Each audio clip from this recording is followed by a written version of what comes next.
Former President Donald Trump continues to scream into the ether, this time, of course, turning to his blog once again to attack former Homeland Security Chief Staff Miles Taylor. Now, Miles Taylor, in case you've forgotten who this guy is, he is now known for being the anonymous op-ed writer who posted that pretty useless piece against Donald Trump in the New York Times.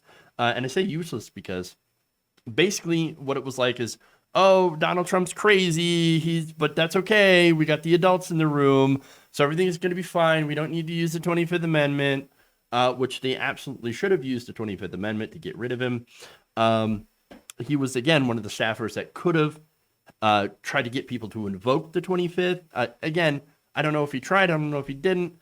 But we know that they did not do the 25th Amendment.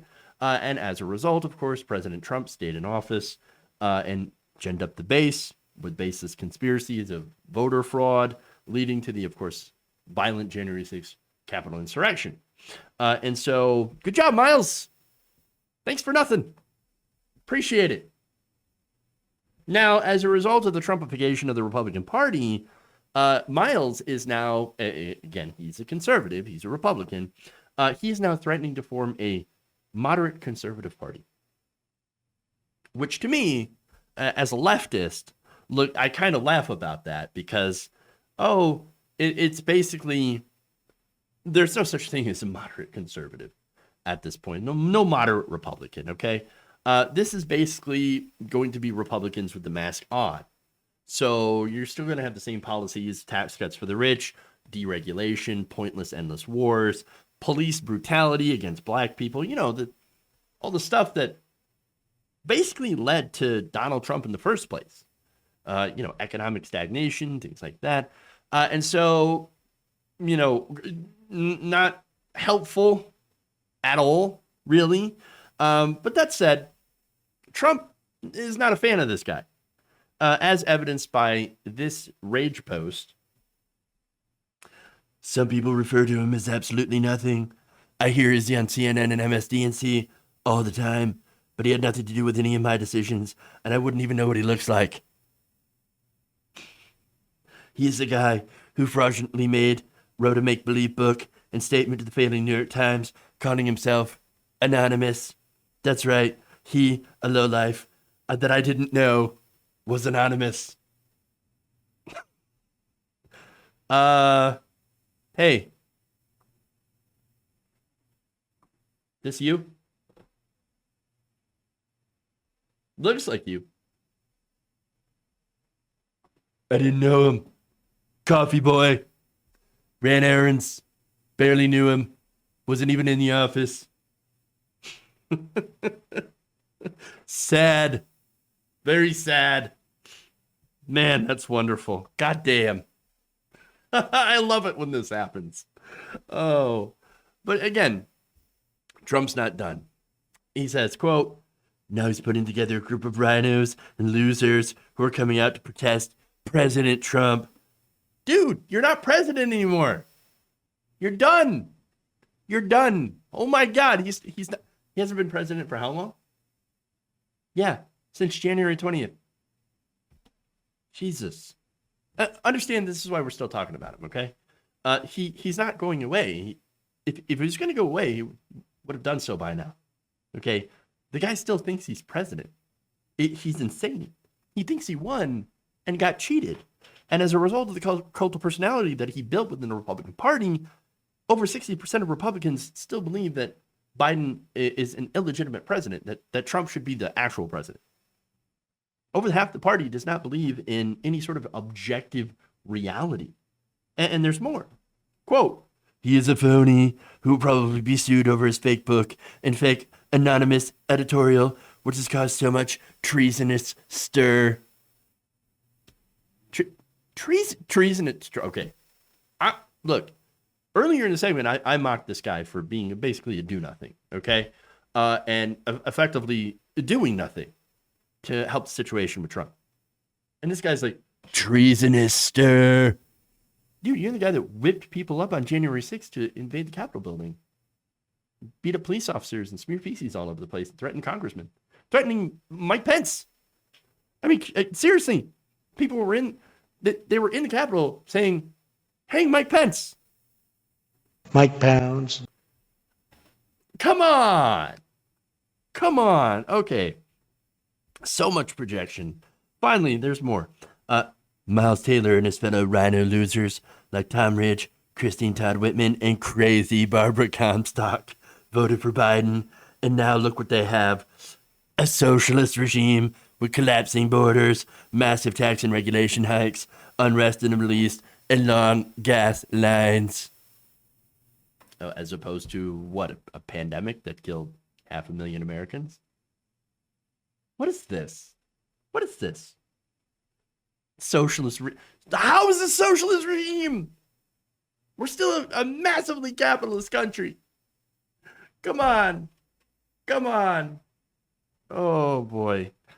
Oh, here we go. Now, as far as like, I'm sorry. There's one more part to this. He's even giving us men setting new records playing women's sports. What a disaster for our country it has been. So, nice casual, anti-trans sentiment right there. Right at the end. Ridiculous. Now, as far as, it's transphobic. As far as tax hikes, what tax hikes have we seen?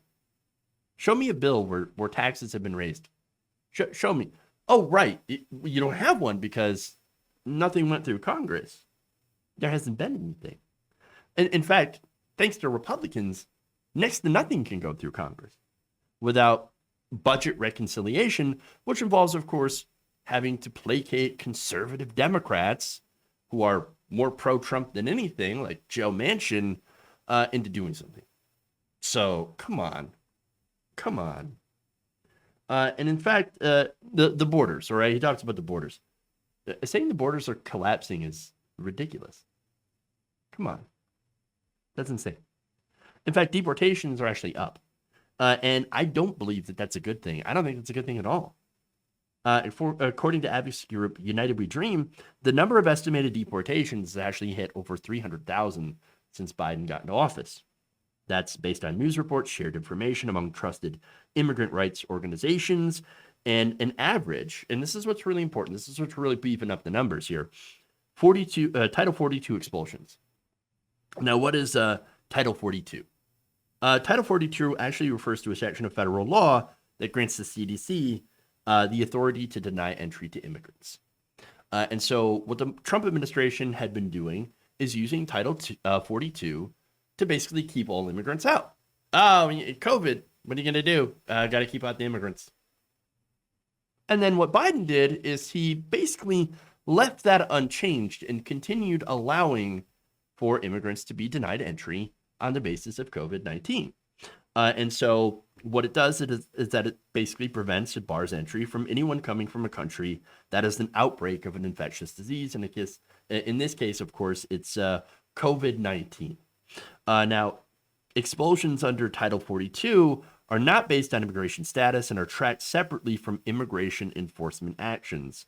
Now, advocacy groups, of course, are pushing back and saying that COVID-19 is being used as an excuse by the Biden administration to basically prevent immigrants from poorer countries who are being hit incredibly hard by the pandemic because they are poorer nations, because here in the United States, we've hoarded vaccines from these poorer nations.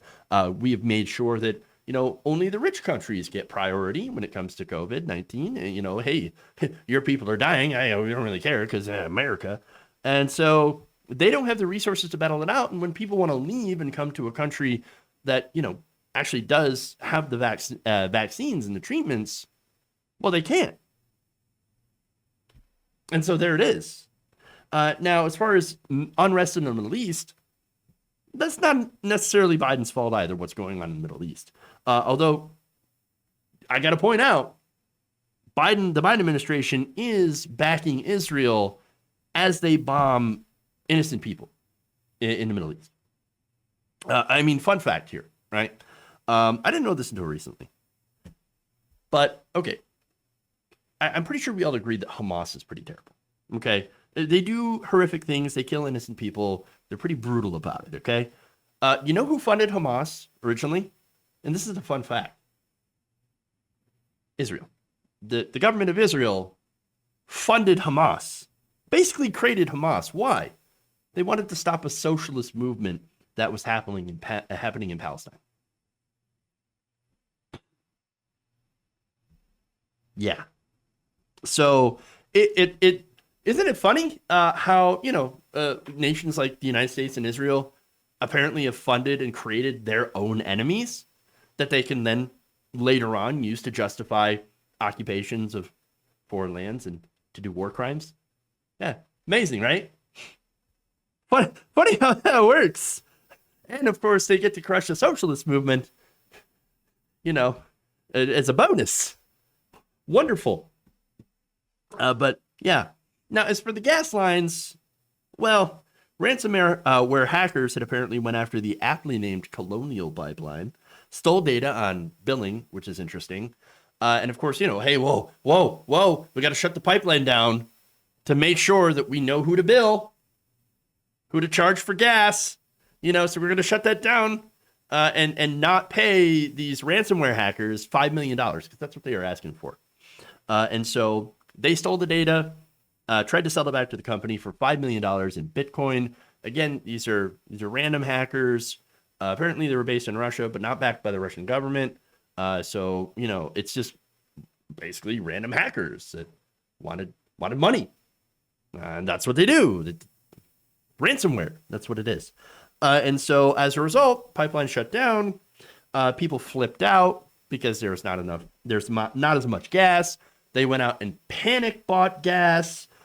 Some people were like putting it in plastic bags. I mean, America, right? America. And it's very, very smooth brained because, hey, dumbass, how did you plan to get it back out of the bag after you put it in the bag? Come on. Like, how do you, okay. But again, the whole thing is the panic of a shortage caused a shortage. So, look, if people had been smart about this, had rationed the gas out responsibly to the people that needed it, and not hoarded it like TP, then people would have enough gas. And so, but the overall point here, none of that's really Biden's fault. But Donald Trump's going to blame Biden for everything. The Republicans are going to blame Biden for everything. That's what's going to happen. And he's going to, with him deplatformed, he's going to scream into the void. And people are, unfortunately, still going to listen to him. Not as many as before, because, again, deplatforming, to an extent, does work quite a bit. But, again, this is his mode of communication now. And that's what's going to happen. If you enjoyed this video, please give us a like and share with your friends. You can subscribe and help out the channel by becoming a patron. It's patreon.com/Jeff Waldorf, or you can become a channel member as well by hitting the join button below.